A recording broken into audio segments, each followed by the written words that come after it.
السلام علیکم. We'll be talking about advantages of database system, یعنی کہ اس کے ہمیں کیا فوائد ہیں.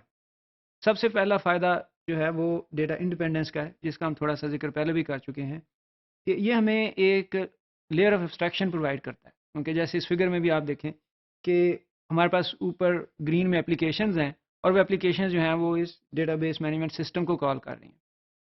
ان اپلیکیشنز کو نہیں پتا کہ یہ ایکچولی ڈیٹا کہاں سے لے کر آ رہا ہے. اوکے، یہ بات اپلیکیشن سے چھپی ہوئی ہے. اپلیکیشنز اس کو کال کرتی ہیں، یہ ایکچولی جہاں پہ اس نے ڈیٹا سیو کیا ہوا ہے، جس طریقے سے سیو کیا ہوا ہے، یہ وہاں سے لے کر آتا ہے. اپلیکیشنز کو ان تفصیلات کا نہیں پتا کہ یہ اس نے کس طرح یہ کیا. Then we have the very big advantage of complex data relationships. Okay, یہ ہمیں الاؤ کرتا ہے کہ ہم اپلیکیشنز ڈیولپ کر سکیں جو کہ بہت کمپلیکس اینٹیٹیز سے ڈیل کر رہے ہوں. مثلا یہاں پر میں نے ایک اسنیپ شاٹ اپلیکیشن کا شو ڈیٹا کا شو کیا ہے جو کہ ہم ڈیولپ کر رہے ہیں. یہ ایک بیسیکلی ایک گیم ہے. اس گیم کا جو ڈیٹا بیس ہے اس کا یہ بہت چھوٹا سا حصہ ہے، اور بھی زیادہ اس میں اینٹیٹیز ہیں. لیکن آپ یہاں پہ دیکھیں کہ یہاں پہ ایک ٹیبل ہے، پلیئر ٹیبل. اس میں پلیئر کا آئی ڈی ہے، نام ہے، پاسورڈز ہیں، جس لیول پہ وہ گیم کھیل رہا ہے.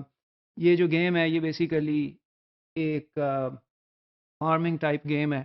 تو اس میں آپ دیکھیں کہ جو فارم کے اوپر اینیملز ہیں ان کا ریکارڈ ہے، جو درخت ہیں ان کا ریکارڈ ہے، جو آئٹمز ہیں، لینگویج، یہ تمام جو آئٹمز ہیں، جو ڈیٹا ہے، ان تمام کو ہم نے یوز کرنا ہے اس گیم میں.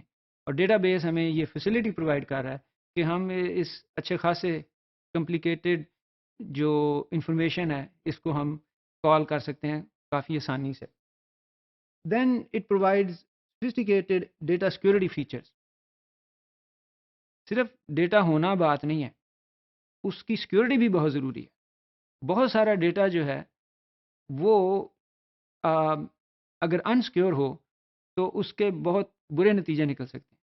مثلا اگر کوئی ہمارے اکاؤنٹ سے پیسے ٹرانسفر کر لے، اگر ہمارا ڈیٹا بیس سیکیور نہیں ہے تو ان آتھورائزڈ ایکسیس کے ذریعے وہ ہمارے اکاؤنٹ سے پیسے ٹرانسفر کر لے اپنے اکاؤنٹ میں.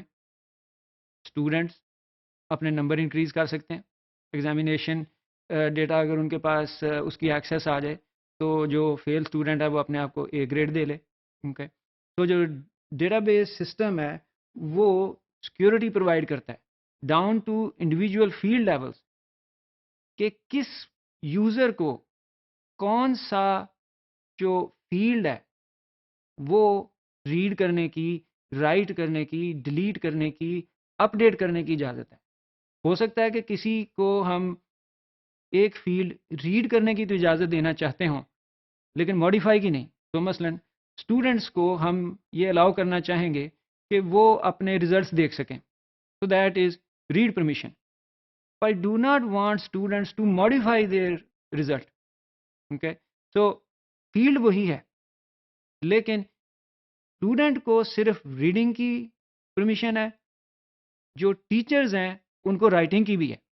تو ہم ڈیٹا بیس مینجمنٹ سسٹم کے تھرو جو ڈیٹا کی ایکسیس ہے اس کو کنٹرول کر سکتے ہیں. Then it allows us backup and recovery.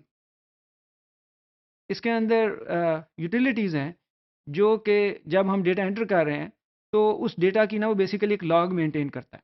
Okay, تاکہ اگر سسٹم میں کوئی فیلئر ہو جائے، کریش ہو جائے تو ڈیٹا لاس نہ ہو. اور اس کا بیک اپ بھی یہ بنا کے رکھتا ہے تاکہ اگر ہمیں لاس ہو بھی جاتا ہے تو ہم اس کو ریکور کر سکیں. مثلا یہ جو میں نے نیچے تصویر لگائی ہے تو یہ امریکہ میں جو 9/11 کا واقعہ ہوا تھا اس کی ہے یہ تصویر. اس انسیڈنٹ میں جو بلڈنگز تباہ ہوئی ان کے اندر کافی ساری کمپنیز تھی جن کا بہت سارا ڈیٹا ان کمپیوٹرز پہ تھا. یہ بلڈنگز ٹوٹل تباہ ہو گئی لیکن ان کمپنیز نے ایکچولی اپنے ڈیٹا بیس کا بیک اپ کسی اور جگہ رکھا ہوا تھا، جس کے نتیجے میں ود ان 48 آورس یہ کمپنیز اپنے کاروبار میں واپس آ گئی، کیونکہ انہوں نے کیا کیا کہ وہ جو بیک اپ انہوں نے رکھا تھا وہ انہوں نے نئے کمپیوٹرز کے اوپر لوڈ کیا اور دوبارہ سے اپنا کام شروع کر دیا. اوکے، تو یہ ایک بہت اہم ایڈوانٹیج ہے ڈیٹا بیس کی، کیونکہ ادروائز لوگوں کا کاروبار تباہ ہو سکتا ہے، لوگوں کی جانیں جا سکتی ہیں. سو فار ایگزامپل اگر ہاسپٹل کا ڈیٹا بیس کریش ہو جائے تو تمام پیشنٹس کا ڈیٹا ضائع ہو جائے گا. اب ڈاکٹرز کو تو نہیں پتا کہ کیا ہوا تھا، لیکن اگر آپ نے صحیح طریقے سے اس کا بیک اپ لیا ہوا ہے تو فوراً آپ اس کو دوسرے کمپیوٹر کے اوپر ریکور کر کے دوبارہ سے پیشنٹس کو ٹریٹ کر سکتے ہیں. Then we have some advance capabilities, مثلاً لوڈ بیلنسنگ اینڈ ریپلیکیشن. اس میں یہ ہے کہ جو ریپلیکیشن ہے، فار ایگزامپل آپ فرض کریں کہ ایک بینک ہے، اس کی برانچ پاکستان میں بھی ہے، ایک برانچ اس کی جرمنی میں ہے، ایک برانچ اس کی امریکہ میں ہے. اب ان جگہوں پہ 5-5 گھنٹے کا ٹائم کا ڈفرینس ہے. اوکے، تو فرض کریں کہ اگر ایک بندے نے پاکستان سے اپنے اکاؤنٹ سے کیش ودرا کیا ہے تو یہ انفارمیشن دوسرے جگہ بھی ریپلیکیٹ ہونی چاہیے، جرمنی اور امریکہ میں بھی، کیونکہ وہ شخص جا کے ریموٹلی بھی جرمنی میں ایکسیس نہ کر لے اور پیسے ودرا کر لے. تو جو ٹرانزیکشن ایک جگہ پہ ہوئی ہے وہ ریپلیکیٹ ہوگی دوسری جگہوں پہ بھی. دین لوڈ بیلنسنگ. لوڈ بیلنسنگ یہ ہے کہ جیسے یہاں پر یہ ہم نے شو کیا ہے کہ 3 جو ڈیٹا بیسز ہیں ان میں ریپلیکیشن بھی ہو سکتی ہے اور لوڈ بیلنسنگ بھی ہو سکتی ہے. لوڈ بیلنسنگ کا مطلب یہ ہے کہ اگر ایک ڈیٹا بیس کے اوپر زیادہ یوزرز ہیں، وہ زیادہ ریکویسٹ ہینڈل کر رہا ہے، تو وہ اپنی کچھ ریکویسٹ دوسرے ڈیٹا بیس کو بھی دے دے گا، اوکے، جو کہ اتنا زیادہ ہیویلی یوزڈ نہیں ہے. تو اب جو لوڈ ہے وہ باقیوں کے اوپر بھی ڈسٹریبیوٹ ہو جائے گا، جس کی وجہ سے ایک رسپانس ٹائم جو ایک ڈیٹا بیس کے اوپر یوز کرنے سے ہونا تھا وہ بہتر ہو جائے گا.